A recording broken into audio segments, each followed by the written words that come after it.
Bollywood actress Preity Zinta surrogacy से जुड़वा बच्चों की मां बन चुकी हैं। सरोगेसी से मां बनने की लिस्ट में प्रीति जिंटा अकेली नहीं है। बॉलीवुड के कई कपल इससे पहले भी सरोगेसी से पेरेंट्स बन चुके हैं। इस लिस्ट में शिल्पा शेट्टी, शाहरुख खान, आमिर खान, करण जौहर, एकता कपूर, तुषार कपूर जैसे कई स्टार शामिल हैं। तो आइए जानते हैं कि आखिर सरोगेसी क्या होती है और भारत में इसके क्या कुछ नियम है।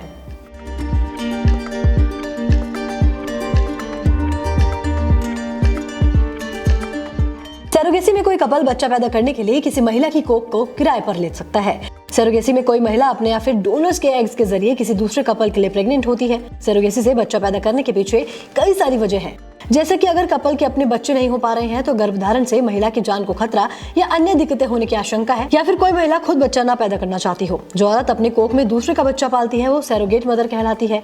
सरोगेसी में एक महिला और बच्चे की चाह रखने वाले कपल के बीच एक एग्रीमेंट किया जाता है, जिसके तहत इस प्रेगनेंसी से पैदा होने वाले बच्चे के कानूनन माता पिता वो कपल ही होते हैं जिन्होंने सरोगेसी करवाई है। सरोगेट मां को प्रेगनेंसी के दौरान अपना ध्यान रखने और मेडिकल जरूरतों के लिए पैसे दिए जाते हैं ताकि वो गर्भावस्था में अपना ख्याल रख सके। सरोगेसी भी दो तरीके से होती है। पहली सरोगेसी का ट्रेडिशनल सरोगेसी कहते हैं, जिसमें होने वाले पिता या डोनर का स्पर्म सरोगेसी अपनाने वाली महिला के एग से मैच कराया जाता है।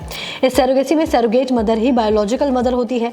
वहीं दूसरी तरफ जेस्टेशनल सरोगेसी में सरोगेट मदर का बच्चा से संबंध जेनेटिकल नहीं होता है, यानी प्रेगनेंसी में सरोगेट मदर के एग का इस्तेमाल नहीं होता है। सरोगेट मदर बच्चे की बायोलॉजिकल मदर नहीं होती है, वो सिर्फ बच्चे को जन्म देती है, जिसमें होने वाले पिता के स्पर्म और माता के एग्स का मेल या डोनर के स्पर्म और एग्स का मेल टेस्ट ट्यूब के जरिए कराने के बाद इसे सरोगेट मदर के यूट्रस में प्रत्यारोपित किया जाता है। सरोगेसी के दुरुपयोग को देखते हुए भारत में इसको लेकर तमाम नियम तय कर दिए गए हैं। ज्यादातर गरीब महिलाएं आर्थिक दिक्कतों के चलते सरोगेट मदर बनती थी, जिसके बाद सरकार की तरफ से इस तरीके के कमर्शियल सरोगेसी पर लगाम लगा दी गई है। वहीं 2019 में ही कमर्शियल सरोगेसी पर प्रतिबंध लगा दिया गया है, जिसके बाद सिर्फ मदद करने के लिए सरोगेसी का ऑप्शन खुला रह गया है। कमर्शियल सरोगेसी पर रोक लगाने के साथ ही नए बिल में अल्ट्रास्टिक सरोगेसी को लेकर भी नियम कायदों को सख्त कर दिया गया था, जिसके तहत विदेशियों, सिंगल पेरेंट, तलाकशुदा जोड़े, लिव इन पार्टनर्स और LGBT समुदाय से जुड़े लोगों के लिए सरोगेसी के रास्ते बंद कर दिए गए हैं। सरोगेसी के लिए महिला के पास मेडिकल रूप से पूरी तरीके से फिट होने का सर्टिफिकेट होना चाहिए, तभी वो सरोगेट मां बन सकती हैं। वहीं सरोगेट का सहारा लेने वाले कपल के पास इस बात का मेडिकल प्रमाण होना चाहिए कि वो इनफर्टाइल है।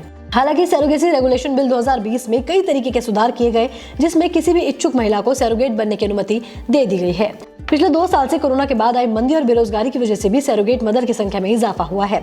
दूसरों के घरों में झाड़ू पोछा, बर्तन या छोटे मोटे काम करने वाली महिला या फिर फैक्ट्री में मजदूरी करने वाली महिलाएं सरोगेसी से कम समय में ज्यादा पैसे की चाहत रखती हैं। वहीं परिवार का भविष्य सुरक्षित करने, बच्चों के सही देखभाल और पढ़ाई या फिर किसी के इलाज के खर्चे उठाने के लिए छोटे वर्ग की महिलाओं को सरोगेसी पैसे कमाने का एक आसान रास्ता दिखता है।